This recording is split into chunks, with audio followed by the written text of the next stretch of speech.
What's up, YouTube? So, people were wondering, was I still having any more issues with this Glock 43X MOS?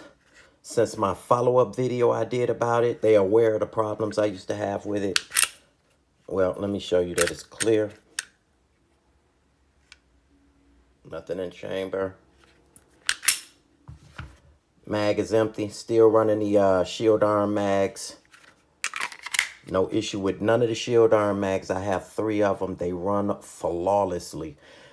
And am I having problems with it or not? And the answer to that is yes and no.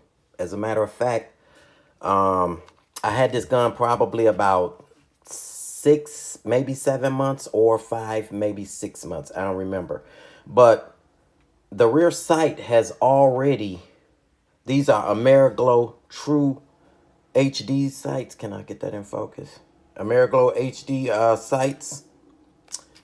And the rear sight has already, on the left side, went out. These things supposed to last a minimum of 5 years, you know. And I got these from Glock. So I called Glock up Tuesday. They sent one back out to me. They wanted me to send a slide so they can change it. And, you know, there was no way I was sending this slide out to them after the nightmare I had sending it the last 2 times. So I told them, just send me the site. I'll put it in myself, which I did.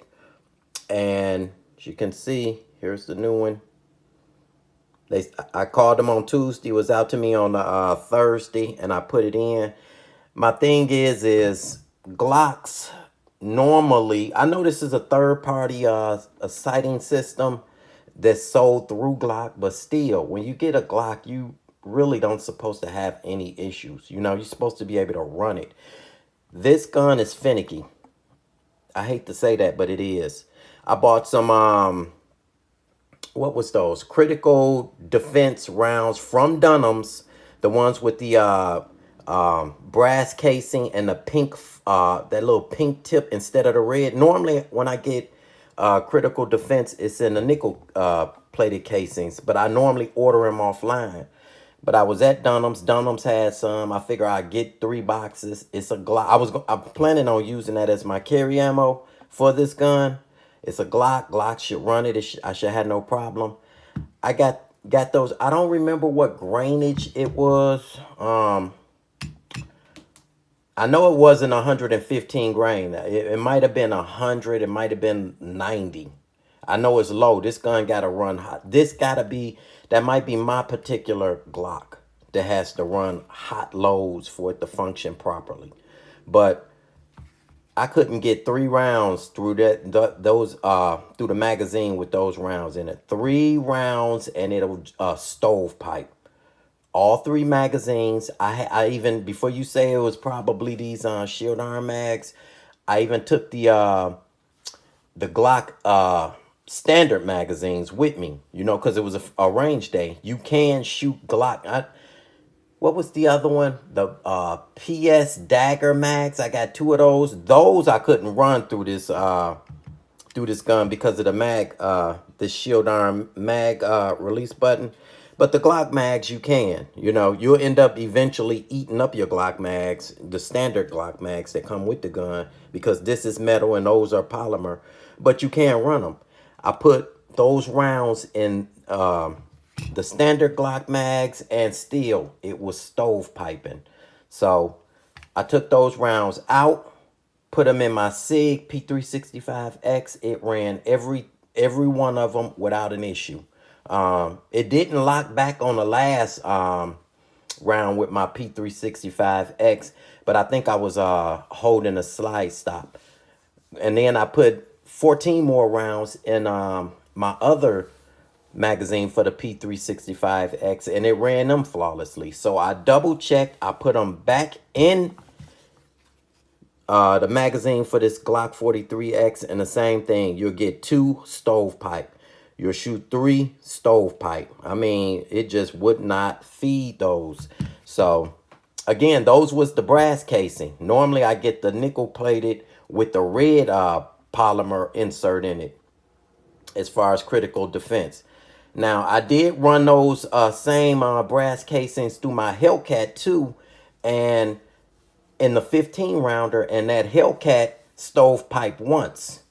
After that, it ran the rest of them through. I put 15 more through it. It ran it through with no problem. Everything cycled with no problem. So when I get some ammo that won't run in one gun, I don't care if it runs in the next one. I'm not going to buy that particular ammo anymore because it's a waste of money. You know, you might need, that might be the only ammo you have. But other than that, this gun, I took it out to the range yesterday. Shot it. I went early too, at 10 in the morning. I shot it next to my P365X with this grip module, the Strike Industries grip module on it. I don't know if it's the I don't know if it's this grip module or not, but I noticed this time I have to use a 12 o'clock hold to be spot on. But believe me, this thing is, man, it depends on which, you know, as far as shooting them, I could be better with the Glock one day and better with the SIG the other. So, you know, it ain't about which one. I used to think I shot this one out further, but better further. But yesterday, I was shooting at 40 and 45 feet away. I was still spot on with this thing, but I was a little bit more accurate with this SIG from that distance. So like I say, it's any given day. But I am carrying this right now. I am carrying it with the SIG rounds, the SIG V-crowns. So everything I'm carrying, I know it cycles. So you never had to say that with a Glock before. You never have to say, I got to make sure it's going to feed the ammo. That's one of the issues I'm having. You know, just like I haven't put an MOS, a red dot on here because a lot of people been having problems with the Glock MOS because of this system setup. They saying the screws is affecting the ejector and things of that nature. And the guy at the Glock, and not at the Glock store, but at the store that I was, the range store, he told me, he worked there. He said Glock is making another 43X. I don't know if they released it or not, but they're making another 43X, but it's going to have the rail, but they're not putting the MOS on all of them. You'll have an option MOS or non-MOS. And like he was saying, the only reason they would do that is because they believe their system is causing the malfunctions and they haven't figured it out yet. Because if that wasn't the case, why don't they just make them all, the Glock 43, all of them with the MOS system? And if people want to use it, they can. If they don't have to. You know, they're doing that because of reliability issues. So that's what he told me. I don't know if that's true or not, but I kind of believe it because when I was doing my research, everybody was having problems. They wasn't having problems with the Glock 43. Most of them was having problems with the MOS system. And it was because the screws was going down too far or whatever they were saying. But that was an issue. But other than that, this gun has been flawless. I really like it. You know, I'm carrying it right now. I'm going to rotate between this and my Glock, my 40, my Glock 27. But this thing here, I've already hunted down a Kydex holster for this Strike Industries, this Strike Industry lower right here. So this grip module is specifically for this one. When it comes in, it should be in next week. When it comes in, I'll do a video and show you how it fits or, you know, how it looks or whatever, you know, for those that's interested. But I remember I used to say if I had one gun, I could keep only one gun. It would be the shield, the M&P shield. That's not the case no more. That's going to be the SIG. I'm going to keep this thing. I love the way it shoot. The physical trigger shoe.